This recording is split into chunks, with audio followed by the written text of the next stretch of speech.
রাঙামাটি বিজ্ঞান ও প্রযুক্তি বিশ্ববিদ্যালয়ে নির্মাণ কাজে বাধা দিয়ে চাঁদা দাবি করেছে একদল সশস্ত্র সন্ত্রাসী। ঠিকাদার প্রতিষ্ঠানের দাবি, বিশ্ববিদ্যালয়ে চলমান ৩০ কোটি টাকার উন্নয়ন কাজ থেকে চাঁদা দাবি করেছে তারা। চাঁদা না দেওয়া পর্যন্ত কাজ বন্ধ রাখতে বলেছে সন্ত্রাসীরা। এই ঘটনায় বিশ্ববিদ্যালয় কর্তৃপক্ষ থানায় সাধারণ ডায়েরি করেছে।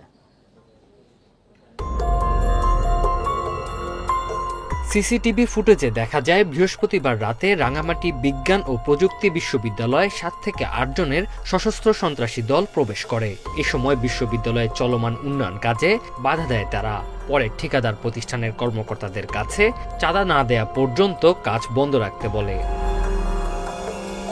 প্রকল্প পরিচালক জানান, বেশ কয়েকদিন ধরে অজ্ঞাত স্থান থেকে চাঁদা দাবি করে আসছিল দুর্বৃত্তরা। আর বিশ্ববিদ্যালয় কর্তৃপক্ষ বলছে, এর আগেও উন্নয়ন কাজে চাঁদা দাবি করা হয়। আইন শৃঙ্খলা রক্ষাকারী বাহিনীর সদস্যরা আছেন, কর্তা ব্যক্তিরা আছেন, দায়িত্বশীলেরা আছেন।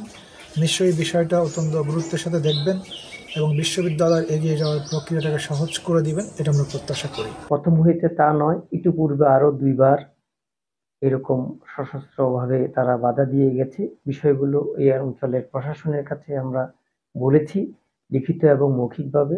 পুলিশ বলছে, চাঁদা দাবির ঘটনায় বিশ্ববিদ্যালয় কর্তৃপক্ষ থানায় সাধারণ ডায়েরি করেছে। বিশ্ববিদ্যালয়ের নিরাপত্তা জোরদার করা হয়েছে, তবে অস্ত্রধারীরা কারা তা চিহ্নিত করা যায়নি। আমার আয়ত্তাধীন এলাকা হচ্ছে আপনার আসাম বস্তি থেকে আমাদের সীমানা পর্যন্ত। আমরা সেই ধারাবাহিকতা আমাদের নিরাপত্তার স্বার্থে আমাদের কিলোট এলাকায় আমি ব্যক্তিগতভাবে আমার অফিসার ফোর্স সহ আমরা টহল দিচ্ছি। ঠিকাদারদের অভিযোগ, বিভিন্ন উন্নয়ন প্রকল্পের কাজ শুরুর আগে বিভিন্ন সন্ত্রাসী গোষ্ঠী চাঁদা দাবি করে, না দিলে বন্ধ রাখতে হয় কাজ। Independent news.